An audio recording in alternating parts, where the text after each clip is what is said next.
Hello and welcome back to the Side Escape Gaming Podcast, episode 166. I'm your host, Jake Burke, and I'm joined, as always, by James St. Charles. James, are you living on Cloud 9 right now? Like, one of your favorite things has been turned into a TV show. Yeah, and surprisingly, it was good. Yes. Yes. We didn't get the Halo treatment. I experienced this last year. Now you're experiencing this year. It's pretty cool, huh? Yeah. Yeah, it's pretty cool. Definitely really cool. Yeah.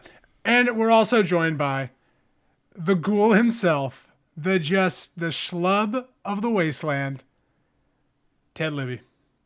Citizen of Megaton, please. Citizen of Megaton. That's right. We are talking about the Fallout show. We're talking about Amazon's Fallout, which what this show is saying and the fact that Amazon is the show that produced this, or the company, is hilarious. But we're going to talk some just rough what we think of all 8 episodes. We've watched all of the Fallout show, which I was shocked that Ted mustered into it. Yeah, because we were giving Ted shit last weekend for I was like, yeah, we're watching like 4 of episodes. No, I was bummed when Ted was like, I'm watching all of them. I was like, oh, shit, okay, I got to bunker down. Now I got to step up. No, I got to step up and watch this. I can't be the one. Well, yeah, it drove you through it, Ted. It did. It's almost refreshing to just get a show as just a full release. Yes. I thought I genuinely thought Fallout was going to release episode by episode, and I'm very glad. Me too. That it did. I was shocked that it just was like, here it is. Yeah, so I was not planning to watch all of it, but it was one of those things where you're just like, should we watch another episode? Yep. Probably. Right. Probably. Yeah, so we're going to talk about our thoughts on like the whole season of a show, but rough, no spoilers. We're not going to talk about much of the plot, maybe like the first episode or 2. But then we'll go into like a halfway point of like, okay, now let's crack the eggs. Let's make the omelet of what is Fallout. Yep. Who wants to start talking about Fallout? The show. Because I'm kind of thinking from the very beginning. From the very beginning, James. Yes. So give me your opinions on the Fallout show. What did you think of it? What did you, as a Fallout fan, like about it? And just give me your thoughts, James. This is one of your favorite things. Sorry, I'm getting texted. Overall, the show is quite good and quite gory, even though Jake and I talk about it. It's like it keeps the same level of gore throughout the show, which I think is fine because Fallout is very gory in terms of the game. Mm-hmm. The story was very true to what it is, and thankfully they didn't like have super game references in there. They didn't like shove it in your face like here's Nuka-Cola. It had a very like humorous but also serious tone throughout it, which I liked. I liked the seriousness of the wasteland, sort of the events that are going on, and also the show is very good about having multiple plot lines going on and how they intertwine, which is good because that's exactly what Fallout is. There's just like so many different paths you can go down. It's a role-playing game. You can join the Brotherhood. You can just be a wanderer. They didn't play that song though. They did not. I was shocked. Yeah, that was one of my favorite songs. But the music choice is really good. They played that one, I Want to Set the World on Fire. That was good. They had some Johnny Cash. I love that. Yeah, they kind of use music for different characters too, which I thought was fun. Like kind of the more countryside was whenever they went to Maximus and the Legion, which I thought was cool. Yeah. Right. So overall, really good. I definitely felt the second half of the show was much stronger than the first half. The first half is kind of just a little world building and you're not sure what the fuck's going on. And there's just so many people coming at you. You're just trying to keep things going. And then the second half really like kind of like shapes it, especially with Cooper Howard. Like you wouldn't think he's like too important. He's like probably the most important character in the entire show. And it's incredible. Like the ties, that this show has in terms of when it takes place, which is relatively, soon-ish. Although we got confirmation, I think around today, that New Vegas takes place right before Sandy Shores gets nuked. Okay. So not quite. So Fallout New Vegas is actually pretty recent compared to that. Yeah. So yeah, I guess that's more like kind of spoiler too of when this starts to kind of take place. I guess a little bit too. Does that kind of? They're trying to make things canon now. Like they're trying to like say like New Vegas is now canon. So even though Bethesda didn't do New Vegas, it is part of the. Well, let's talk. Let's shelve that until we get to our later discussion because I think that's big stuff. Ted, what did you think of Amazon's Fallout? Amazon's. Bethesda was there too. Todd was in the room. Todd's Fallout. I ended up really enjoying it. I felt that it only grew on me as I watched the 8 episodes. I actually think my least favorite episode was episode 1, for the reasons James described. Of it was very disconnected at first. It initializes like 3 different plot lines, and then in episodes 2 and 3 and so on, you kind of see those plot lines meld together. But I ended up really enjoying it for what it was. I think you have to understand where Fallout comes from to kind of get on board with this show. It is over the top. It's ridiculously gory, to a point of silliness. There are multiple gore moments of like, oh my god, like oh my god. Yeah, like over the top to just a ridiculous degree. And I would say most of the show, if you were looking for a serious what happens to human beings after the bombs drop, this is not that. This is over the top. This is very silly, but none of the characters and none of the plot points will ever play it off as comedic, which I think is really why the show works.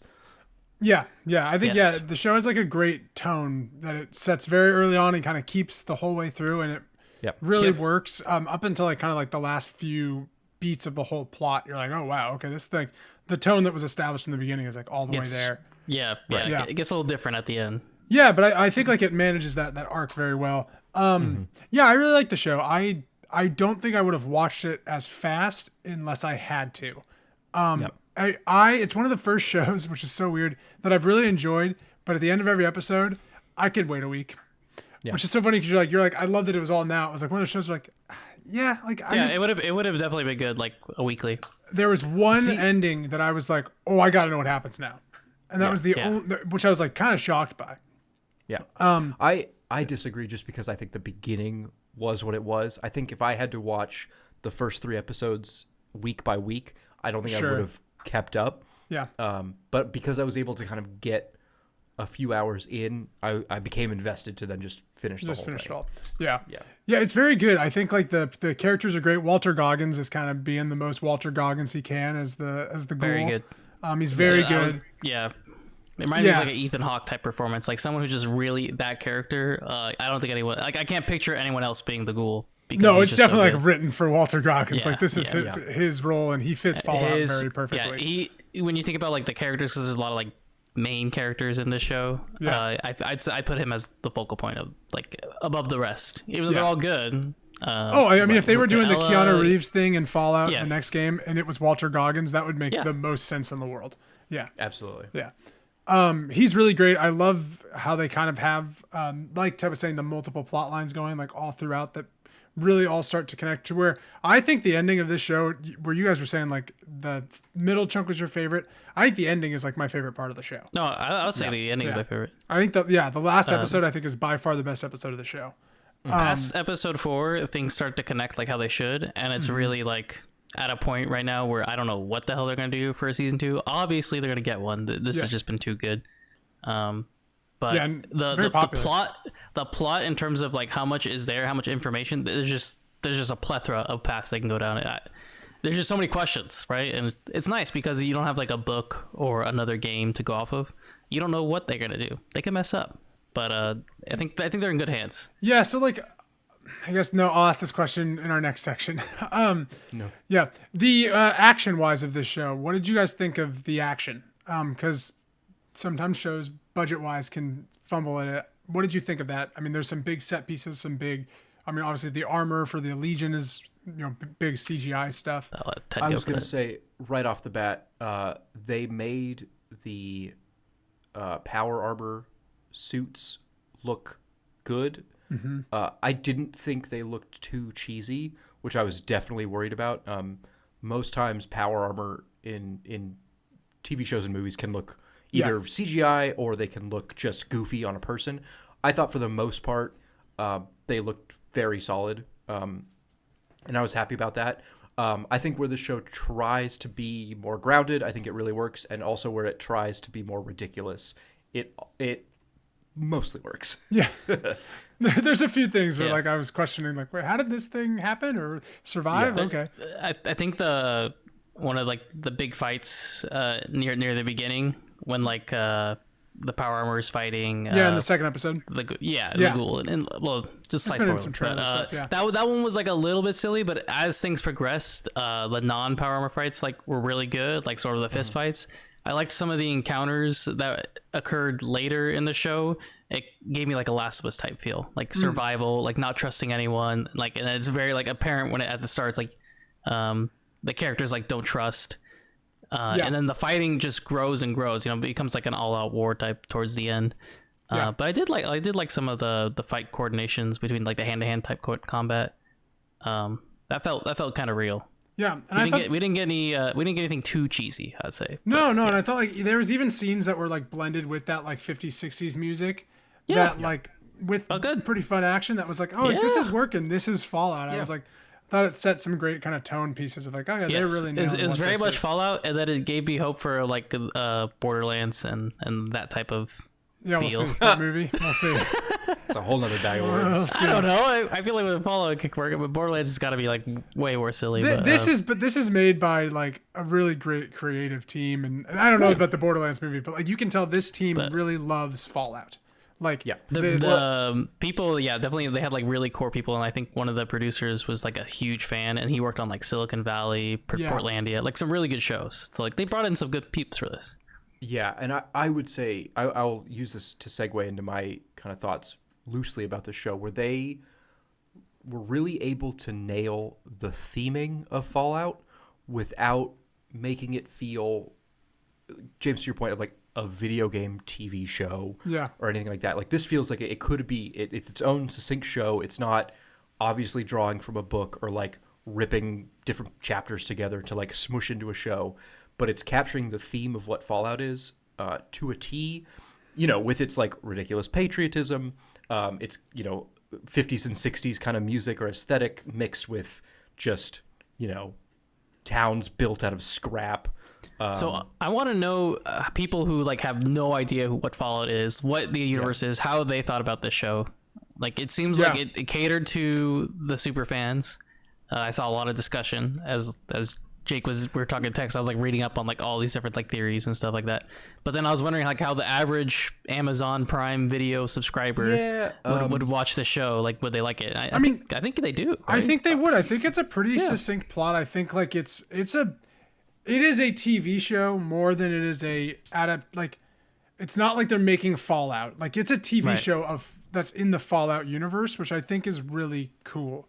Like it doesn't feel like they're replicating a Fallout game and trying to nail a game aspect. Like, see, Jake, you say that, but the plot, the beginning plot of this show is our main character needs to leave the vault.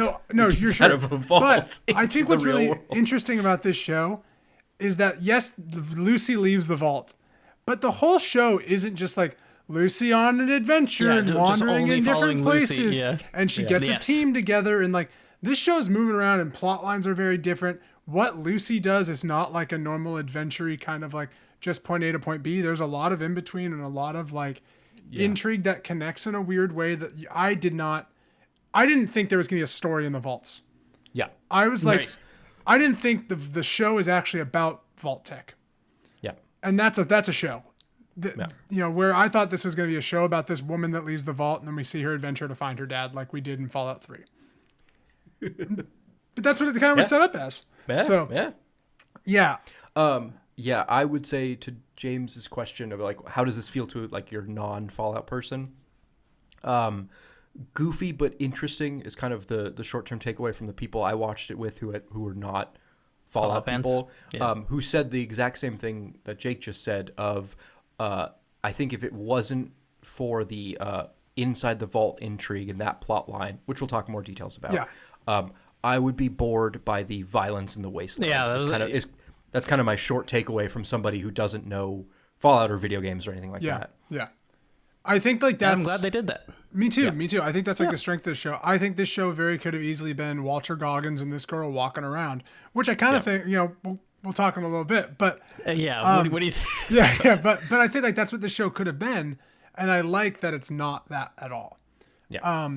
So. Yeah, I guess I know we only talked 15 minutes, but I kind of think we need to just crack the egg because we're kind of. Yeah, well, let's do some real brief final thoughts. I would definitely, if you have heard of Fallout or are interested in kind of a more goofier approach, not necessarily comedic, but definitely goofy science fiction story, go for it. Yes. If you're my dad, for example, probably pass. I don't think this would be my dad's cup of tea, who likes hard sci-fi. But like, if you're at all interested in more of like a goofy sci-fi, go for it. Turn the podcast off, watch the show. From here on out, Ted, whenever we talk about TV shows or movies or anything on this podcast that aren't video games, the rating needs to be would your dad go for it? Yeah. Like, how Ted's dad? Thumbs up or thumbs down? He's very black. He's here. We can do it right now. He's very black or white on a lot of things. Okay, yeah. What's his opinion on the movie Gladiator with Russell Crowe? 2 thumbs up. 2 thumbs up. One of his favorites. That's an easy one. Okay, that's easy. All right, cool, cool. Yeah. Cool. What about Troy with Brad Pitt and Orlando Bloom? 1 thumb down. 1 thumb down. Okay, fair. Yeah. James, what are your final thoughts on Fallout before we start cooking this omelet? I agree. 8 episodes. The first couple are like an hour long. They're really good. I definitely have the feeling that Jake had, where it's like maybe I could have watched this once a week, but once you get past, I think episode 4, like it was just like I need to watch every single episode. There's just a lot of good plot points here, and then where it ends, you know they're gonna milk this thing dry, which is fine because we love Fallout, and Bethesda is, you know.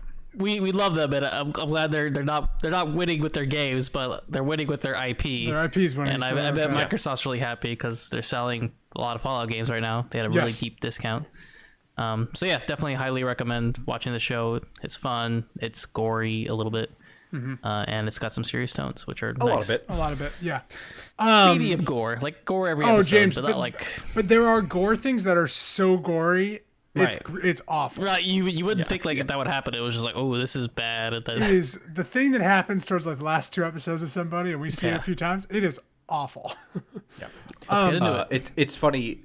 I was like referencing. I was thinking about it as I was watching the show. Of like, okay, so which Amazon show is the extra gory one with a little immature theming? Oh, yeah. Always. That's kind of their bread and butter. That's kind of their bread and butter.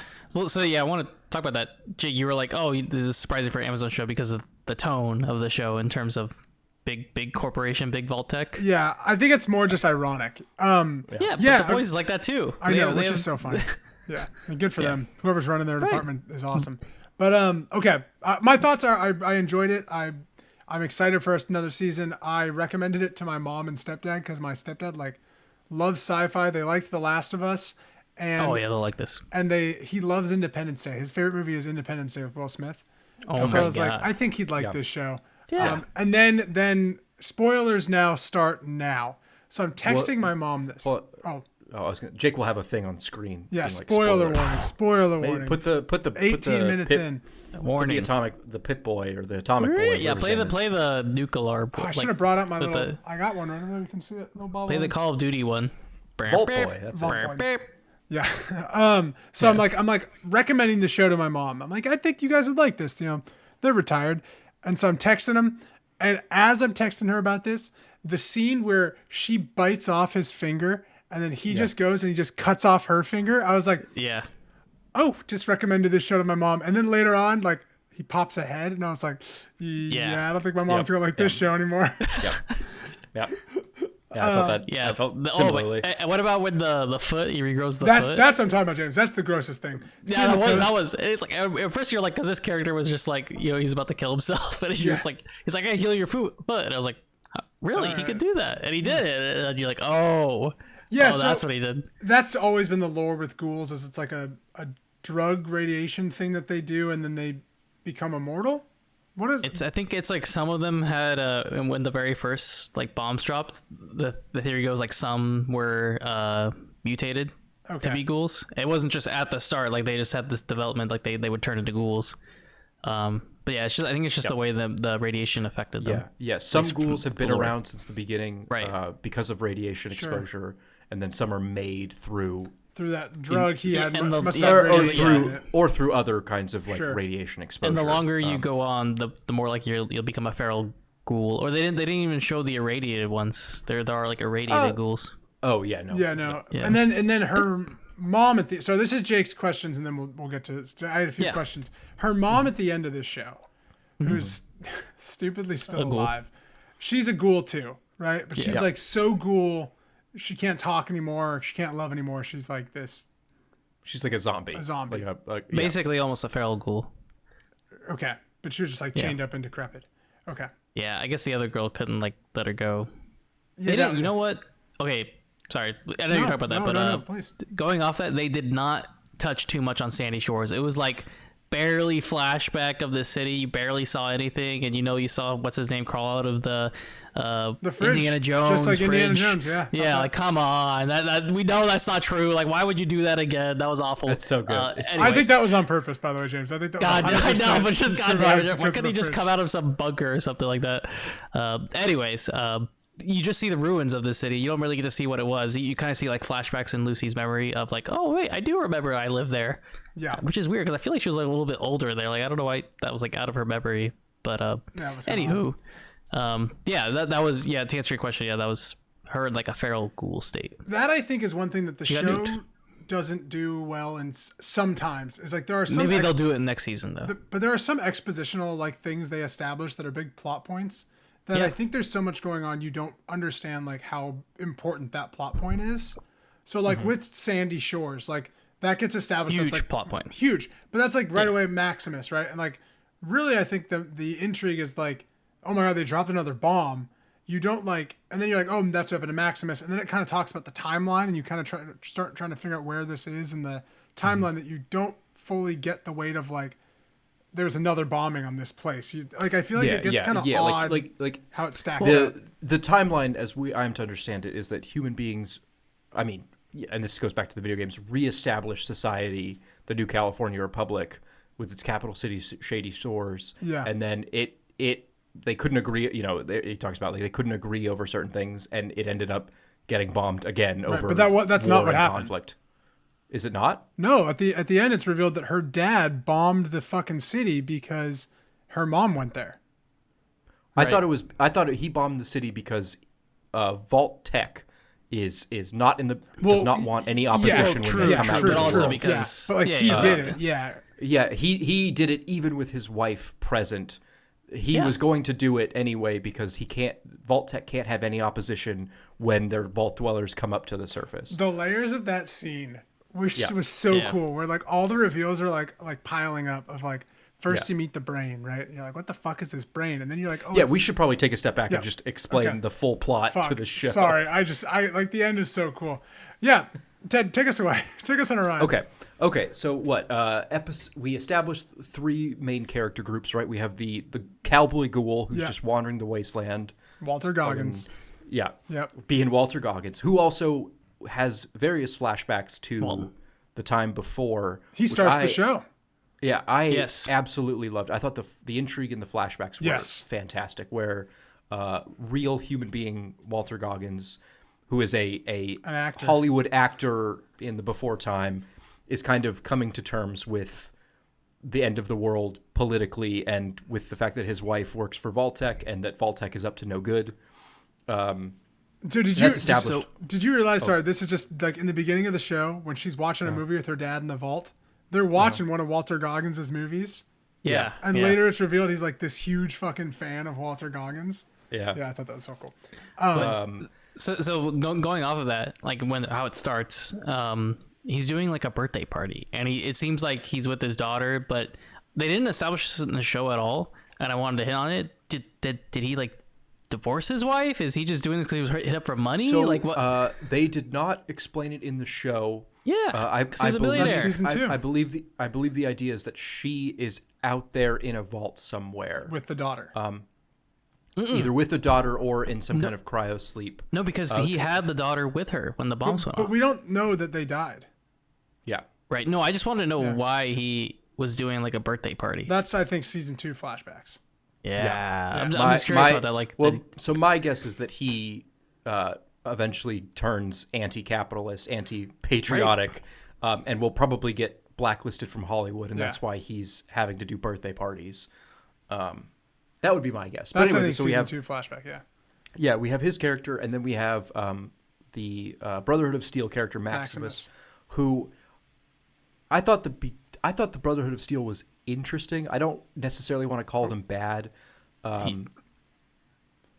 They they're bland, and they've always been bland. I've never done it in Brotherhood of Steel. I've always like went to war with. I think that Brotherhood of Steel being bland is very like kind of on point, especially if you played Fallout 4, where they're supposed to be kind of like curmudgeon-y police officer-y types, where you're like, you guys are squares, like. But I thought they came across as just they didn't, and I think this is to the purpose of the show. The Brotherhood of Steel, they're supposed to be kind of like empty shells of what they once were. You know, they're supposed to be this like strong arm, like self-enforcing hardcore government out there to collect what they collect before time technology, so no one can use it. Yeah, it's like so dumb. Yeah, and so like, you know, obviously they're supposed to be this like super trooper force, but like as mentioned throughout the show, like their numbers have dwindled and like morale's not really there. There's a cool plot point which we'll get to where Maximus admits that he like let his knight die. Yeah. And the guy was like, "Yeah, that makes sense." Yeah. And I thought that was a really interesting point. I love that line. He goes, "How did he die?" And he goes, "Running." And the guy's like, "Fuck." Yeah, and the leader of the Brotherhood of Steel was like, "Yeah, I get it." Like, you know, you could tell they're all kind of like over it. Mm-hmm. But so we have his character, and that's interesting to a certain degree. The beginning is really weird with like the razor blade situation. I didn't understand what was happening.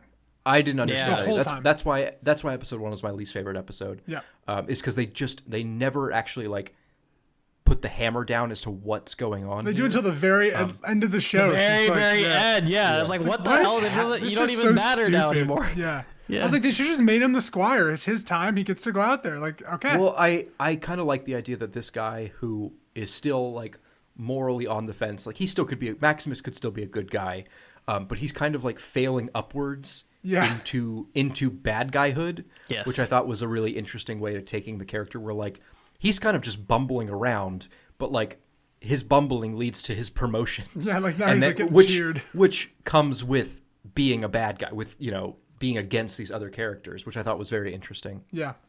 And then finally we have Lucy, the Vault Dweller, who is living in just the greatest 33. The greatest little naive land. Yeah. Can I say it? Can I say it? Yeah. Can I say it? I'm gonna say it. I'm gonna say it. Okay. I'm gonna bring the truth. This is the truth. Cousin thing? No. Okay. Though that's what a great piece of writing to have that in there, and then you realize why they're all cousins later on. No, her Okie Dokies suck. And I just gotta say it. They never hit. Like the Okie Dokie? They never hit. Yeah. They were always off, and to end her bit on the show of her like going, Okie Dokie. I'm like, oh god, no. Yeah. No. That's terrible. I thought that was how the show was gonna end. And I was like, oh, that's a bad ending. Thank God there was more. But I just wanted to bring the truth, Ted. The truth. Yeah. We have Lucy and the Vault Dwellers living in happy little naive land. I think they did the Vault so well. Yeah. Where they're all just like little numbskulls who are just happy and innocent and don't know any better. And she's like so stoked to get married to a random dude she's never met before. Random dude. Like, you know, they just I don't get that at all, but I guess like and they're all don't really know. Yeah. Most of the Vault Dwellers are just like, well, they'll happily admit to being cowards. Yeah. I like the dude from Severance was in there. That dude is always good. Fight. Yeah, he was fun. Yeah, I like him. Yeah. Yeah. The slight overseer. Right. But loosely, Vault Dwellers get attacked by raiders because Vaults 31, 32, and 33 are connected. That's kind of their thing. Yep. Unique thing to the Vaults. That's never happened with any of the Vaults, at least as far as we know. Yeah, that are connected. They've never been interconnected. They open the doors to Vault 32 These are so buds, that Lucy though. They're unique. So Lucy can get married, and then it turns out to be raiders who kidnap her father, and Lucy is forced to leave the vault in search of her father and these raiders, and that's kind of where our story begins. Yeah, yep. Which I thought was a good premise for a Fallout show. That was exactly what you expect Fallout to be. Yep. Yeah, exactly. And I thought it was good. It was fun. And and that was really the whole show, right? Like Walter Goggins at the very end of the episode, and it was just Lucy. He was like in under the ground. Yep. I don't know. I think he was like captured or something, because we know he's been around since the very beginning, which is like 200 something years at this point. And then he gets like called up by some people who want to get a bounty, basically, and I guess they know about his past, which is pretty interesting. And then he like kills them all. Of course, he's amazing. That was quite weird. Yeah, that was never referenced again. That he was like this infamous person around town. Which I thought was kind of funky. He has a lot of history. No, we don't know where that is, so maybe he's going right. to be known. And He just knew a lot of people. Yeah. Yeah. But yeah, for the go ahead, James. Or Jake. No, go ahead. Yeah. Oh no, I was just going to move on to. I think then the second episode when it that's when we start to get more of the. There's something going on in the vault, that the vault is unique in some weird way, because I knew that in Fallout all the vaults were like had something like special to them. Like this was the vault that did this. Yeah, every vault has something stupid in it. But they're never like some catch.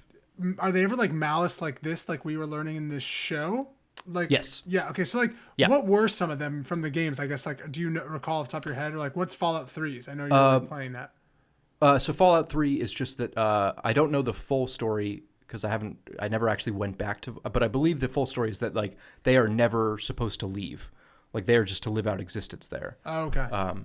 Yeah, but like every vault has some kind of silly story. I think it's great like on the wiki where like you know the one they reference in the show of like we're gonna make one purposefully overcrowded. Like that's exactly from the game. Okay. Yes, that is. Yeah. That is exactly from the one game. they were like we're gonna separate mother and children and parents, and only the smart children reach adulthood. I was like, oh my god, that's horrifying. Yeah. So there are tons of vault ideas, Yeah. but they're all silly like that, like exposing the vault dwellers to various forms of radiation. That's the classic. Yep. I love the one like it's governed only by scientists, and like they go too hard into science. You know, like they're not even regulated. I thought that was really funny. Yeah. Highly recommend doing a Google search because all of the vault stories are just stupid and hilarious. Okay. Yeah. I think moving into episode 2, you kind of get like this is where all the cast kind of interacts in that central town, which Philly is what it was called. I was trying to figure out like, what's the reference. At first they said Philly. I was like, wait, Philadelphia? Wait, what? Yeah. I think that was a red Philly herring. was a yeah, because you weren't. I mean, we were kind of knew it was in LA before they like established that it was in LA, but you kind of knew that already by seeing the boardwalk. We knew because we saw the boardwalk. Yeah, exactly. So we knew. That's why I was like, there's I was no way trying to she's figure out walking what all Philly the way meant. to Philly. Usually the town is like a reference to something in real life that's there. So I was wondering what Philly meant. But fun little fight here. We talked about it. This is where fun action is, fun jokes. Love that dog meat is in this show. Like what a clever way to have dog meat. Yep. And Michael Emerson, the guy who's with him. Yeah, we should say so. Like the middle part of the show is some scientist the from MacGuffin. The MacGuffin, the scientist from the Enclave, which they don't talk about the Enclave. They don't talk about the Enclave, but they should need to. But that's fine. They reference it, but that's fine.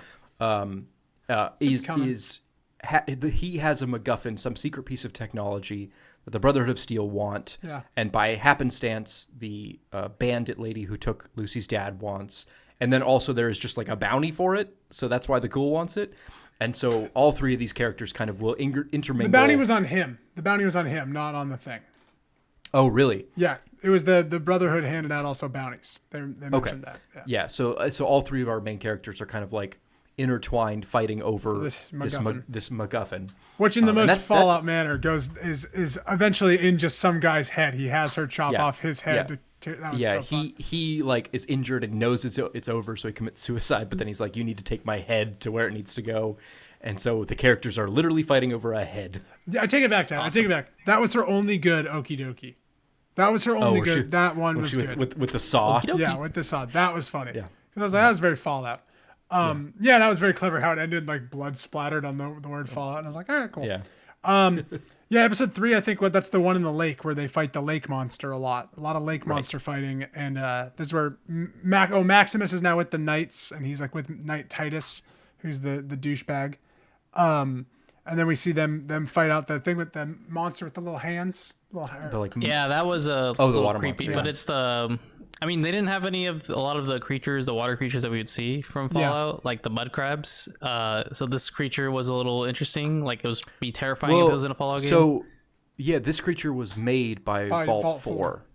4, yeah. We see it later on, yeah. Yeah. So interesting. Yeah. Well, that one specifically, yeah.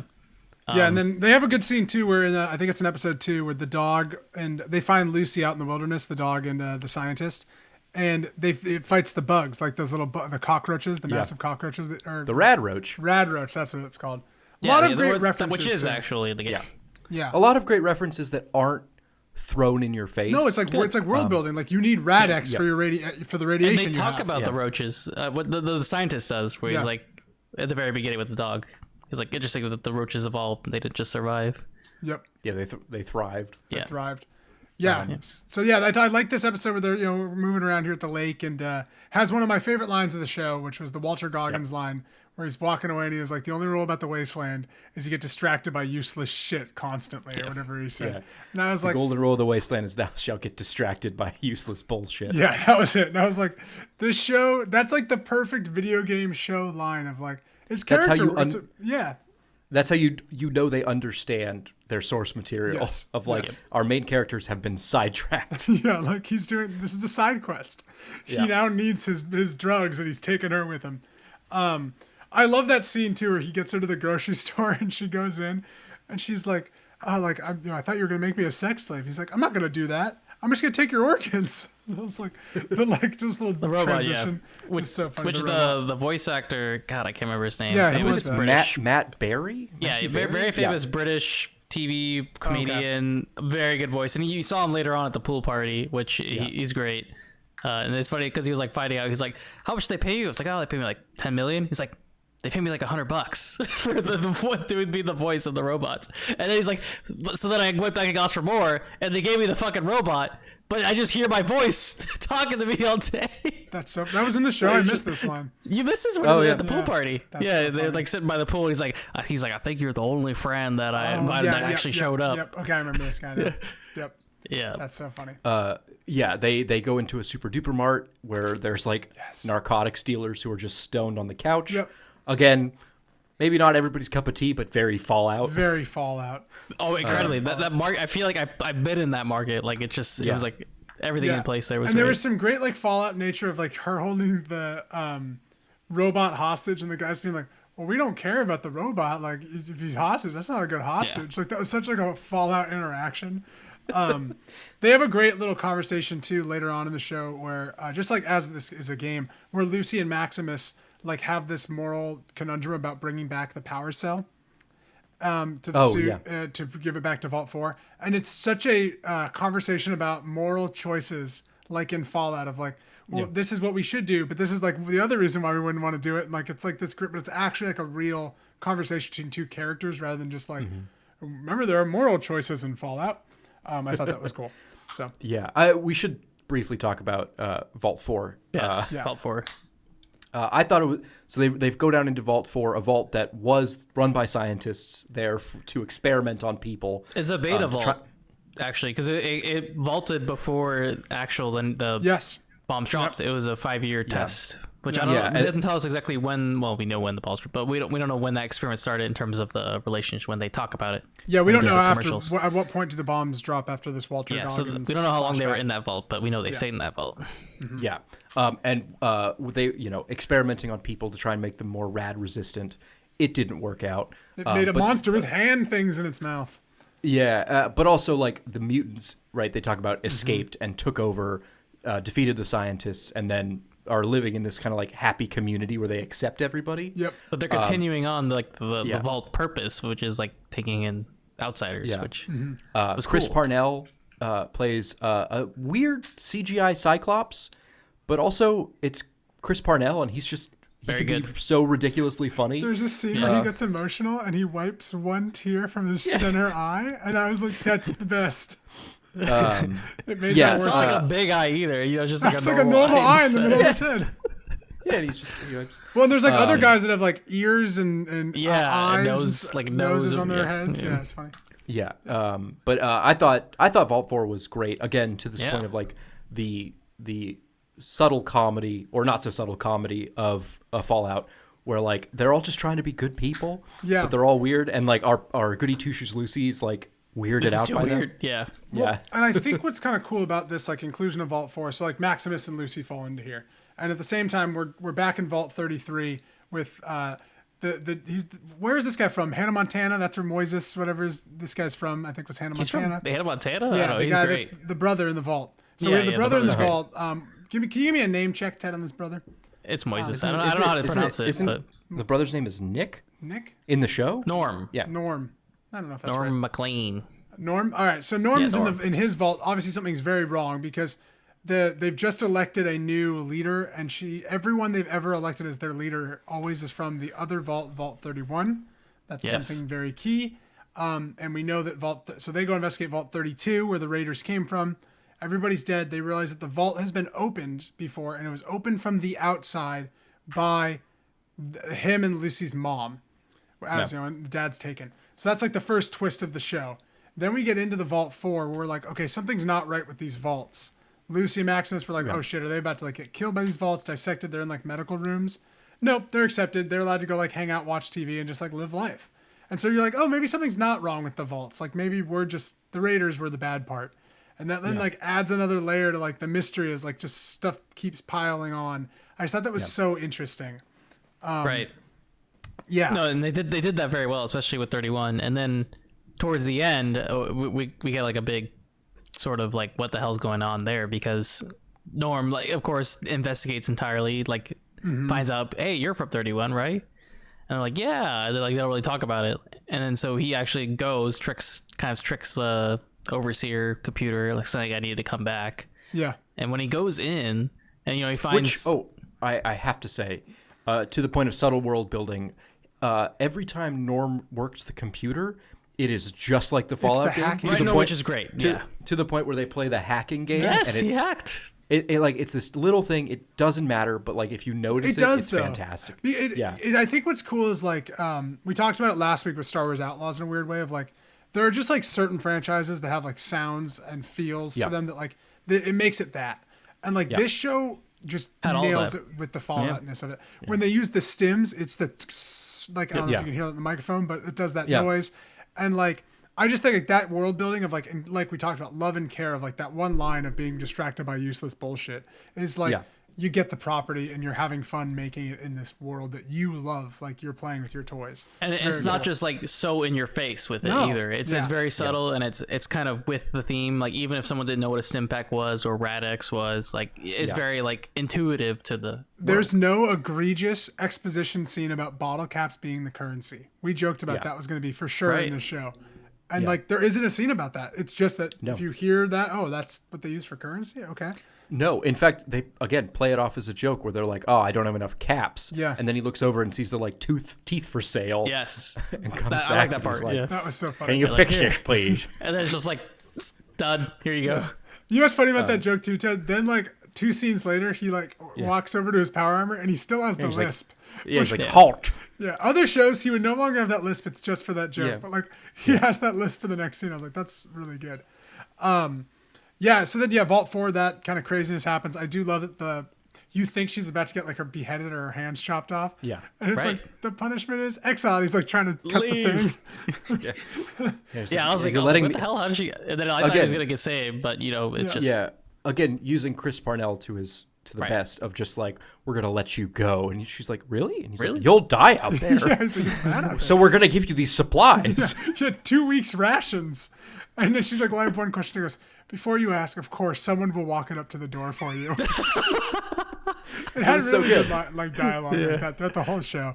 So then we get the beginning when they were talking like when they first enter the vault and they're talking about like how to use the bathroom. Oh my god! Just love like how he talked about his penis being like a zit ready to explode. Oh god, that was so gross. That was so gross. That was so gross. Then we get to the next scene. We get them leaving now. They take the head. They still got this stinking head. Or they find the head again. Somehow they get the head. They get the head because the ghoul guy. Power. Yeah, he gets no. The armor. No, because Maximus and his squire, they're like fighting the thing, and then that's how they get the head. Then his squire has the head. Yeah, and his foot thing's happening. Then he gets shot in the neck with the arrow. All that stuff was wild. We should briefly talk about the Squire-Knight relationship. He's great. Thaddeus. Also pretty funny. Where Thaddeus is just... We're like... He has that big, like kind of like high-pitched voice.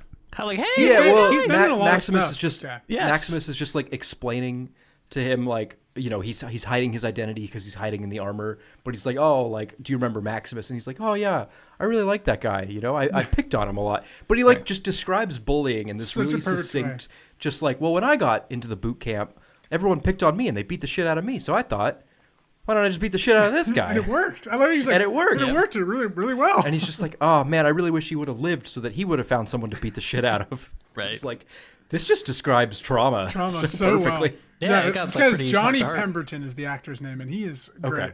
Yeah, He's great.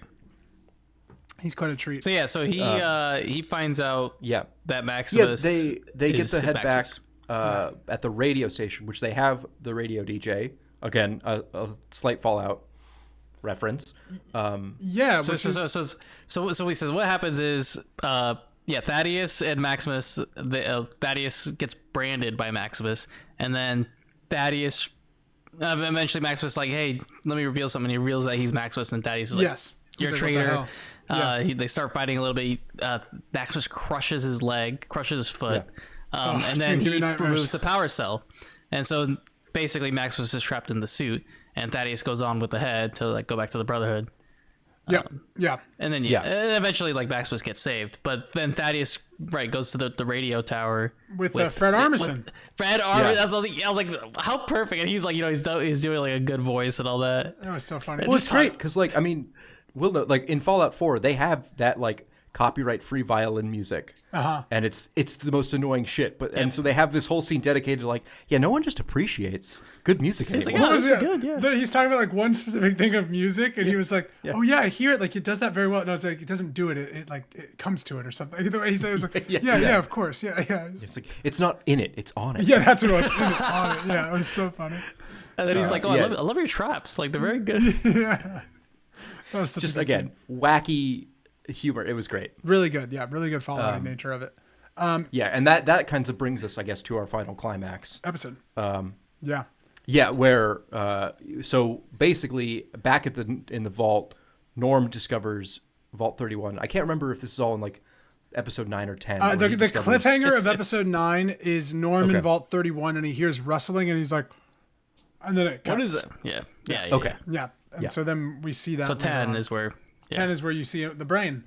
The brain. Yeah. And then that you get it more into the history of like who the brain is, and then oh my god. Right. So back to flashback of Cooper Howard and his Yeah, he's bugged his wife's in Pip Boy. in his Hollywood career. His marriage is he's getting more and more suspicious of his wife who works for Vault Tech. And he has a great a few interactions with like Matt Berry's character where he's talking about like what would he say, like Hollywood's gone like post-apocalyptic, like if you want to make money you gotta invest in this whole end of the world thing. Yeah. And same thing with like his Native American friend, which is so funny that his like best friend is like the generic Native the American Native cast American member cast member. to his cowboy his I thought that generic was so cowboy funny. movie. There was one scene where he's like, when I was that bad guy in that one scene in that one movie, and he's like, yeah, that was a good. Like, there's He's like, yeah, you were Magic Whistle. You spoke to horses. yeah, that's the line. Yeah, It's like, don't discount well, that. and then also in the flashbacks, we also see that Moldover, how you say her last name? Moldover. Yeah. That she's also like his age. Like she's been alive since the before the bombs You dropped. find Right. out, well, then you're wondering like how did that happen? How did she survive? And she's not a ghoul. Oh, yeah. she survived. She's not a ghoul. And so ultimately we get down to he goes to a meeting which they very succinctly describe this idea of like they do it really well of like if the government's bankrupt and private corporations are running things, what's to stop private corporations from keeping this whole end of the world thing profitable? Yeah. Which I thought was very They said on the nose. The comparison was what happens when the farmers have more, the farmers and the landowners have more power than the sheriff or something. yeah. Right. It was something. Oh, good. Oh, what was it? It was he made a reference to his movie of like what happens when the cattle Cattle farmers, rancher has more power than the sheriff. That's what it was. And so he goes to this like communist meeting, secret communist meeting where they kind of are talking about this idea of the end of the world needs to be profitable to these people. Well, and then she can prove it because she made she's made unlimited energy. She solved it. The company was working on cold fusion. They hadn't done it yet, and they got bought out. They didn't actually make cold fusion, but she knew it was possible. Sure. And Okay. then, and then she was worried because then she was like, "Oh wait, we didn't just get bought out. Vault Tech bought up every single type of company." And then she dug into like she got bought out and let go basically. And then she was like digging into what Vault Tech's actually doing, and then she sort of finds out like, oh, Vault Tech is basically dooming the world. Orchestrating it. Yeah. Yes. Yeah, exactly. He gets from this interaction, he gets a bug to tamper with his wife's Pip-Boy, to listen in on their like board meetings over at Vault Tech. Which is cool. Pip-Boy's cool. Yeah. Pip-Boys are cool. Pip-Boys are very cool. He Well, doesn't I like love him, all though. the interactions with the Pip-Boy and looking at it and like it's like just the exact menu and stuff. I was like, what cool things. Her stats right. at one point, she looked at it and like one of the limbs was like hurting. I was like, that's really cool. Yeah, and then we get to this great. I think this is the best part of the show. I just think like how this scene built until the mom being a ghoul. Like I think like they just had one too many things of like, and your mom, she's still alive, chained to the chair. I was like, all right, I don't know if we needed the mom She didn't chained need to to the be chair. there. She didn't need to like kill her yet. The She mom was could have just been dead. dead. Right. Yeah, like, and he killed your mom. It was like, no, and like your mom's in that chair. Anyways, the reveal was really cool of like how the scene stacked on top of what we were learning in the post-apocalyptic world, and then also in Walter Goggins' like flashbacks. I just thought it built really nicely of the reveal of like Vault Tech, orchestrated all these vaults to be different things. We find out what the idea for vaults 31, 32, and 33 are. Is it's the management program that he's gonna like restart a society based on management. His multi-generational management program. Yeah. That's the world's greatest asset is management, and that time is the greatest enemy. The guy's greatest regret would be that he would die and his projects wouldn't be complete. That was his sadness. Yeah. So he found a way to be immortal. He then froze all of his management people, and then they became. I thought this was very clever. This like what Vault 31, 32 was, and the twist of who her dad was, and how it built into like all the other information we're learning about. Yeah, and I love this whole boardroom scene. Again, it's kind of disclosing that like Vault Tech is going to basically they want to blow up the world so that they can sell vaults. Yeah. And then this whole conversation is they are selling the idea of vaults to other people of like buy some vaults from us. We'll make sure the end of the world happens. You buy some vaults and sell it to your constituents. And they we talk about this like they're like listing off random ideas, which are real from the games of like, we'll make one vault overcrowded. We'll pump the air with psychedelics. Yeah, I like that one. That was so like, oh, geez. Yeah. Vault Tech's huge, and you realize it has all the other corporations, which from the game, like Rob Corp and all these other ones that we don't know too much about, and they're like kind of buying into the idea. But there's also like there's really something critical to that scene, which we don't know, is Barb. We're talking about Barb here. She's talking about like, oh, we will drop the nukes. But before she does that, she looks up at someone, and we don't know. There is something that has not been talked about in any of the Fallout games. Like, there's a higher power than just the people deciding at that table. There's upper management. You don't know how far this goes. Like, who is in control? Like, who is actually... There could be more, and of course we know there's more. But just really, really scary. And of course, all this time, Cooper listening in on his wife, basically talking about like nuking the U.S. And you see all the vaults, like you see which school on the map. You see like really all the vaults, and I was like, you never really saw that in the games. You knew that there's a bunch of vaults, but it's just like, holy shit, there's a bunch of vaults. And they're all in America, which I thought was well. That we know. I want to get on that. Like, we're just talking about America here, but they could easily introduce other franchise. We know, of course, they are fighting the Russians in Alaska. They were talking about that, so there could easily be some more development there. Fallout lore, they also are at war with the Chinese, so there's a lot going on. What a fun scene. Then just kind of got weird where like all the lights went off, but when he just shot the one dude in the armor, and he's like, they used to have like a defect when I used them. He knew. And he just like shot. I was like, oh my. Okay, that was the very climax fight at the end. That was, to me, beautiful. Like all of how that went down was like very true to how the Brotherhood would go in and I thought raid. I really enjoyed it because it's also stupid. Yeah, very stupid. But like that's very much the point. Yes. You have like this hoorah nation charging in, and it's like, what are you guys doing? But as their monologue of like this whole faction idea is like stupid. Yeah. At least you know what's keeping Cooper going, because it was like for the whole time like, why the hell are you still alive? What the hell do you want? And he didn't really say it, and now you realize he's just trying to find his family, which leads us to where the dad was going in the power armor. They're going to New Vegas. Yes. Yep. That's crazy. Yes. Or what's left of New Vegas, I guess. So yeah, it'll be post New Vegas. Not probably mention anything from the game. What does that maybe mean? Like references. No, tell me. I don't know. It's been out for 15 years. What does that mean? I think it changes based on the ending you Yeah, well, I think choose. they're making. there's an they're official establishing ending now. it's the nuke ending, just like in Fallout 4. So you nuke. Oh, okay. You Well, nuke. they haven't gone New into Vegas? Fallout 4. But you nuke New Vegas in that game. New Vegas gets nuked. Yes, Oh, the nukes drop it. Yeah. Okay. Very interesting. I'm excited to see what happens. I'm curious. This That, means you won't get a New honestly, Vegas too. dropping the nuke happens in every game, and 76 and 4. Well, 4 is a decision as well. 76 is a decision as well. Yeah, I was going to say, I think it's always a decision. It's always to a make. decision, but I think that's the Morality. Yeah. Yeah. Yeah. No, that makes sense. But I was curious, kind of what the canonical ending was, which now yeah. it Well, looks like they people gave were it to- like, "Oh, this is ruining New Vegas," because it's not true. But then No, we it is. find out Todd said it was true, in terms of it's canon. If he says it's true, James. Yeah. So now we're gonna shut the hell up. Yeah. No, that's interesting. This definitely means that New Vegas, you'll never get another New Vegas game. This is like, they're using New Vegas for the show. Good. You know, Use who what knows? has been created, even if you didn't make it, because that's Bethesda way. Well, I mean, I think that like Fallout New Vegas still falls under like Bethesda's public. Like when Bethesda was sold to Microsoft, New Vegas came over. I don't think the storyline is like kept separate. No, I just Yeah, think- it's not. Yeah. Yeah. No, I agree with that. I just It's just don't think there was know. never any acknowledgement until now. Yeah, like I don't Bethesda know. used to show videos of Fallout games and not have New Vegas in it. So, Oh, I see. Right. yeah. So like they have a black sheep. I think if there's one game they might want to remaster, it would probably be New Vegas. They didn't make it. I don't- There's like an icky finger on it. Oh, really? Yeah.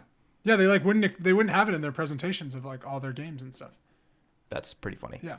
Which is funny yeah, because so- now like Obsidian is just owned by Microsoft anyways. So I wonder how this works, because the show was started before the No, it was started during the purchase. When did the show start? Was that before Bethesda got bought out? Was Microsoft owned No, the show? no. This no. was after Microsoft. Microsoft's involved Cool. in the show. Cool. That's what I wanted. I wasn't sure. I didn't really. You saw Bethesda in the show, but Or like as much as they probably are. I'm sure it's a licensing deal. It's like Yeah. right, more than Okay. anything. Yeah. yeah. And as we know, there's actually an update, I believe, coming out for Fallout 4. Yeah, Making Fallout it 4 is Steam getting Deck it. compatible and Yep. 4K, I think. So and then Oh, wow, that's 76 cool. is having free Fallout First right now.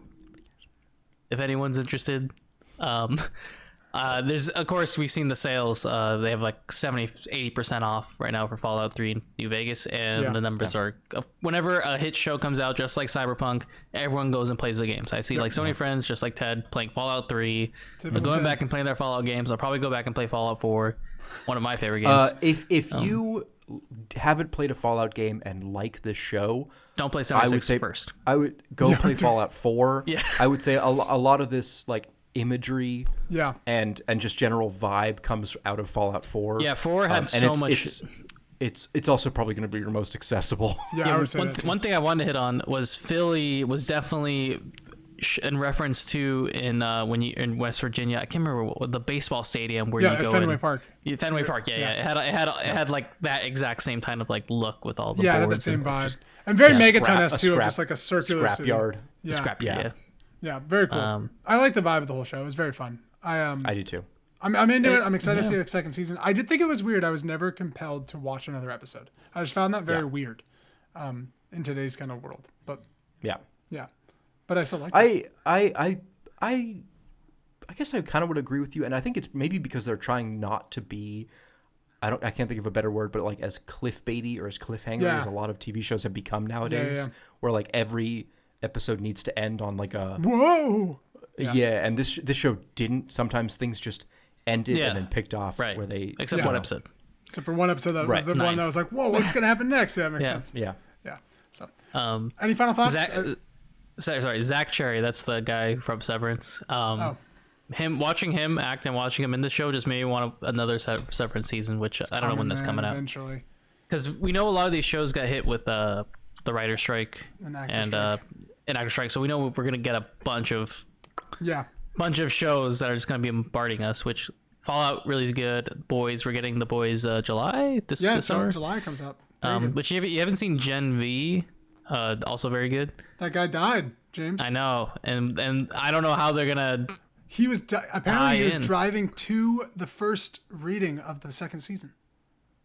Oh, that's sad. Yeah. Yeah, so it's- they've postponed shooting, obviously, and they're like, So it's like he's I like don't the know. main He was character of the show. he was the main character. Yeah. So Yeah. But very good show. Yeah. I don't know. My Anyways, final thoughts on Amazon has been doing really well with these IP game shows, but that being said, HBO as well has been doing good, or Max. Amazon makes good shows. Don't call them Max. That's the dumbest Max name. has been doing good.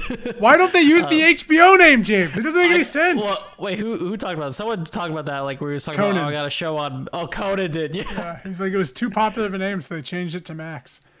So funny. No, I think it's a great show. I'm excited for another season. So there you go. That's our Fallout show, James. Your dreams came true. It didn't so. And I'm happy to see people are hopping on right now, and I'm finding out about new mods. And There it is. I've never done a Fallout 4 modded run. I might do a modded run. I got a PC that can handle it. We'll see. We're gonna talk about some stuff on my Steam Deck in a little bit too about these mods. So we'll Wait, talk you in a got minute. mods on your Steam Deck? I want to ask you a few questions about some stuff. Thank you so much for watching the 166th episode of the Sidescape Gaming Podcast. My name is Jake. That's Ted. That's James. And we will see you next week. Wait, can I do like a post credits? God damn. Yeah, what's up? Okay, sorry. No, okay. I finally found the list of vaults and what they do. Oh, yeah, okay, yeah, this is great. No, yeah. This is There's a great. wiki for them. Yeah. Vault 27, deliberately overcrowded with 2,000 people would be assigned to enter. Double the sustainable amount. Vault 36, food extruders were designed to produce only a thin, watery gruel. Oh, no. Vault 42, no light bulbs more than 40 watts were provided. These are the things that are written in game. Vault 43, a social experiment in which 20 men and 10 women would be forced to live alongside a live panther. Why are the gender quantities different? I don't know. But yeah, they were forced to live inside with a live panther. I love that so much. Vault 53, most of the equipment was designed to break down every few months. While repairable, the breakdowns were intended to stress out the inhabitants unduly. I would not do well in that vault, Ted. Vault 55, no entertainment tapes were provided. That's all it says. That's all it is. They don't have any movies. Vault 56, the only entertainment tapes provided were the works of a particularly untalented comedian. Do you think in that society he's like really funny? Oh, 100%. Yeah, he's they like the worship guy, him yeah. as a god. Yeah. He's their Steve Martin. I'll have to cut these off, but we'll do a few more here. Vault 68, of the 1,000 people who entered, there was only one woman. Oh, no. Oh, my God. Vault 70, a social experiment in which jumpsuit extruders would fail after 6 months, drastically reducing clothing availability. It's a nudist colony that's like forced. The list goes on. The list goes on. Thank you guys so much for watching. We'll see you guys next week.